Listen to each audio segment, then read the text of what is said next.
Hello po, good morning. A day in my life as a nanay. Maaga nga naman akong gumising dyan. Actually, hindi nga ata ako nakatulog. Ang dami kasing ganap kagabi. Sobrang pagod, puyat, mga unexpected na nangyari. Pero, ganun talaga. Pag nanay ka, bawal kang sumuko. Hindi ko alam kung ano yung lulutuin ko dyan. Pero, meron naman kasing manok sa bahay. Yung chicken breast na nakapiling na nabili ko nung linggo. Kaya ginawa ko, nilabas ko lang yun. Medyo matigas pa nga lactosan eh. Binabad ko lang sa tubig. Naghiwa na ako ng sibuyas dyan, bawang, at bell pepper. Mabubulok na kasi. Siyempre, nanay ka, bawal may masayang.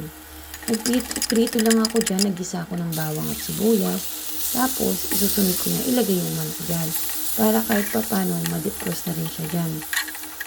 Halo-haluin ko lang yan hanggang sa matunaw yung mga yelo niyan o kumulo siya dun sa pinakatubig niya. Habang nag-iintay ako, nagpakulo na rin ako ng tubig dyan.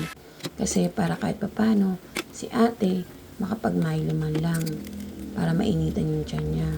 Alam naman natin na tuwing umaga, hindi ganun kalakas kumain o minsan wala ngang gana yung mga bata na kumain ng kanin. Kaya, titimplan ko lang siya ng Milo. May nakita rin akong dyan, yung mais, yung buo, nag-iisa na lang siya. Alam ko kasi yung feeling ng mag-isa. Alam ko nalulungkot siya. Kaya ginawa ko, kinuha ko na lang siya. Para kahit papano, may kasama na siya. Ayan, lalagyan ko lang siya ng mga timpla. Siyempre, hindi mawawala dyan yung 5 spices ni Kuya. Tapos, cayenne powder, paprika, paminta, tapos halo-haloin ko na yan. Kapag ka nailagay ko na yan, tapos alam kong okay na, kukuha na rin ako ng oyster sauce dyan. Para mamaya, ilalagay ko na.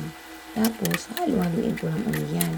Para naman yung sabaw, mapunta dun sa laman, magkalasa siya. Hindi ko kasi yan na-marinate eh. Tapos, nilagay ko na rin dyan yung mais na pinatulo ko kanina. Hindi ko na sinama yung sabaw kasi hindi ko alam kung ano magiging lasa. Naglagay din ako ng sriracha dyan.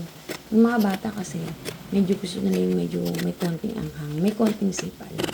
Kaya lang hindi ko dinadamihan masyado kasi si Jupiter, hindi siya ganun kaano sa maanghang. Yung Milo dyan, ipinimpla ko. Paiinom ko talaga kay ate yan. Hindi pwedeng hindi. Kasi nga hindi siya kumain. Tapos maaga yung pasok. Diba? Maaga na ligo. So baka mamaya, sabi nilang nalamigan yung tiyan, sumakit yung tiyan. Ayoko naman mangyari kay ate nun. Yung alam ko ng luto na, syempre tinikman ko yan. Hindi ko alam kung anong luto yan ha. Pero syempre pag nanay ka, lahat gagawin mo. Lahat didiskartehan mo. Tinikman ko, yun, okay naman. Mukha rin naman siyang masarap. Kaya yun, hinanda ko na. Niready ko na yung kanin ni ate dyan.